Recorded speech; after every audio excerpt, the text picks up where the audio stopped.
कमी पडलं असेल, कोणाला काही कधी कधी होतं, कधी जेवताना जेवण पोटभर मिळालं नाही किंवा काही कमी जास्त झालं असेल, त्याबद्दल मी संस्थांच्या वतीने क्षमा मागतो. होऊ शकते कमी जास्त, कधी कधी एवढा मोठा परिसर आहे, एवढी मोठी व्यवस्थामध्ये कधी कमी जास्त होऊ शकते. जेवण्या खाण्यामध्ये कशामध्येही कमी होऊ शकते. कोणाला काही आवडते, कोणाला काही आवडत नाही, अनेक प्रकारच्या समस्या आहेत.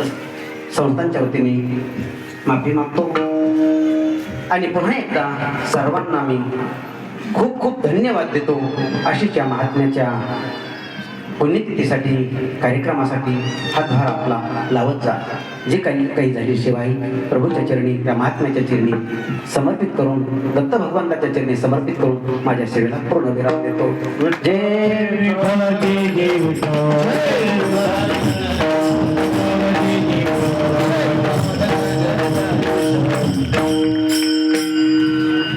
ध्यान द्या. काही वर्गणीवाले होते, त्यांनाही मी धन्यवाद देतो. आणि 3 ते 4 महिन्यापासून आमच्या बरोबर फिरत आहे. पंढरपूरची वर्गणी आहे, पंढरपूरच्या वर्गणीसाठी काही दहीगावची वगैरे इकडची सर्व मंडळी आहेत, गावातली मंडळी आहे. आता सर्वांचं नाव घेण्यासाठी वेळ नाही. सर्वांना मी खूप खूप धन्यवाद देतो. त्यांनी खूप काही टाइम दिला. सकाळी 6 वाजता 5 वाजता बोलवलं तरी येत राहिले.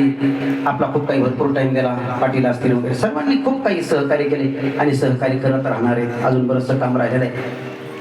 आणि सर्वांनी जी काही वर्गणी कबूल केलेली आहे त्यांनी लवकर आणून देण्याचा प्रयत्न करायचा आहे. ऊस गेल्यानंतर, कापस गेल्यानंतर, कारण जे मागचे घेतलेले त्यांना पुढे द्यायचं आहे. सर्वांनी काळजी घ्या. शिंकेला बविले तुरे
जय